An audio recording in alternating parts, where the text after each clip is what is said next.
اس سچی داستان کا عنوان ہے طلاق کی بنیادی وجوہات۔ ایک خاتون بتاتی ہیں، میری عمر 36 سال ہے، میری لو میرج ہوئی تھی، ہم کلاس فیلوز تھے اور ایک دوسرے کو 6 سال سے جانتے تھے، ہم بہترین دوست تھے۔ دوران تعلیم ہی ہم نے فیصلہ کر لیا تھا کہ میرے شوہر کی جب نوکری لگے گی تو گھر والوں کی رضامندی سے ہم شادی کر لیں گے۔ میرے شوہر کی نوکری کے بعد ہمارے گھر والے ملے اور ہماری شادی ہو گئی۔ اللہ نے ہمیں ایک بیٹے سے نوازا۔ مجھے کالج کے زمانے سے ہی اندازہ تھا کہ میرے شوہر مزاج کے تیز ہیں، انہیں غصہ جلدی آتا ہے، لیکن ساتھ رہنے پر اندازہ ہوا کہ جب بھی انہیں غصہ آتا ہے ہمارا ہمیشہ جھگڑا ہوتا ہے۔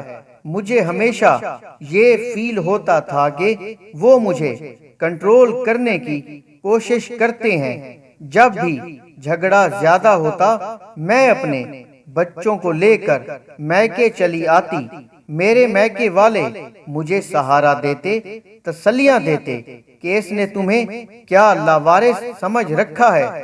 میری بہنیں فون پہ میرے شوہر کو بے نقد سناتی، بہرحال صلح صفائی ہو جاتی اور میں گھر آ جاتی۔ لیکن یہ بات ہم دونوں جانتے تھے کہ ہم دونوں ایک دوسرے سے پیار کرتے ہیں اور میں اپنے شوہر کو کبھی بھی نہیں چھوڑنا چاہتی، لیکن ہر جھگڑے کے دوران انہیں یہ ضرور کہتی کہ اگر مجھے چھوڑنا ہے تو چھوڑ دیں۔ مجھے علم ہے کہ یہ سب میں صرف اپنی انا کو بلند رکھنے کے لیے کہتی تھی۔ ایک بار ہمارا جھگڑا اتنا بڑھا کہ انہوں نے پہلی بار مجھ پہ ہاتھ اٹھایا اور گھر سے باہر نکال دیا۔ میں سیدھا اپنے میکے آ گئی، مگر گھر والے مجھے لے کر سیدھا پولیس اسٹیشن گئے۔ میرے شوہر اریسٹ ہو گئے۔ سسرال والوں نے مجھے کیس واپس لینے کے لیے کہا۔ میرے شوہر نے مجھ سے معافی مانگی اور کہا کہ آئندہ یہ سب نہیں ہوگا۔ میں نے کیس واپس لے لیا اور واپس اپنے گھر چلی گئی۔ 3 ماہ بعد ہمارا پھر سے جھگڑا ہوا اور میں ہمیشہ کی طرح بچہ اٹھا کر اپنے میکے چلی آئی۔ 2 دن بعد مجھے خبر ملی کہ میرا شوہر ہسپتال میں ہے۔ میرے گھر والوں نے مشورہ دیا کہ مجھے انہیں دیکھنے جانے کی کوئی ضرورت نہیں، بلکہ میری بہنوں کا کہنا تھا کہ یہ سب ڈرامہ ہے، تمہیں ایموشنلی بلیک میل کرنے کے لیے۔ وہ 1 ہفتہ ہسپتال میں رہے، نہ میں ملنے گئی اور نہ ہی کال کی۔ کچھ دنوں بعد مجھے طلاق کا سمن ملا۔ مجھے طلاق نہیں چاہیے تھی، مجھے اپنے شوہر سے محبت تھی، میں اپنا گھر خراب نہیں کرنا چاہتی تھی، لیکن میری انا آڑے آ رہی تھی۔ مجھے لگا کہ طلاق کا منع کر کے میں نیچی ہو جاؤں گی۔ میں نے انہیں کال کی کہ جب چاہیں طلاق لے لیں، میں بھی اس جہنم میں نہیں رہنا چاہتی۔ کورٹ میں ہمارا کیس آسانی سے نمٹ گیا۔ میرے شوہر نے میری ساری ڈیمانڈز، بچے کی کسٹڈی اور خرچہ دینا قبول کر لیا۔ ان کا کہنا تھا کہ وہ میری سب باتیں ماننے کے لیے تیار ہیں، انہیں صرف طلاق چاہیے۔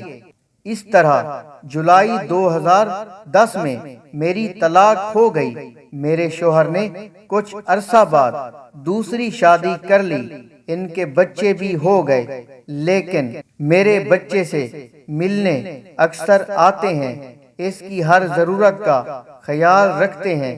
بچے کا خرچہ مجھے پابندی سے ملتا ہے، بلکہ میرا گزارا بھی انہی پیسوں سے ہوتا ہے۔ میں اپنے بچے کے ساتھ میکے میں رہتی ہوں۔ میرے تمام بہن بھائی اپنی اپنی زندگی میں خوش ہیں۔ میری وہ بہنیں جو خود فون کر کے میرے شوہر کو باتیں سنایا کرتی تھی وہ اب مجھے مارود الزام ٹھہراتی ہیں۔ مجھے اب احساس ہوتا ہے کہ میں اپنی شادی بچا سکتی تھی اگر میں نے ہر بات میں دوسروں کو نہ انوالو کیا ہوتا۔ کبھی کبھی ہمارے خیر خواہی ہمیں ڈبوتے ہیں۔ میں ابھی بھی یہ نہیں کہہ رہی کہ میرے شوہر یا میری غلطی نہیں تھی، لیکن ہمارے جھگڑے اتنے بڑے نہیں تھے جن کی وجہ سے طلاق لی جاتی۔ یہ میری درخواست ہے سارے کپل سے کہ جہاں تک ہو سکے اپنے معاملے خود نمٹائیں۔ آپ کا خود سے بڑھ کر کوئی خیر خواہ نہیں۔ ملیں گے انشاءاللہ بہت جلد ایک نئی داستان کے ساتھ۔ تب تک اپنا بہت سارا خیال رکھیں۔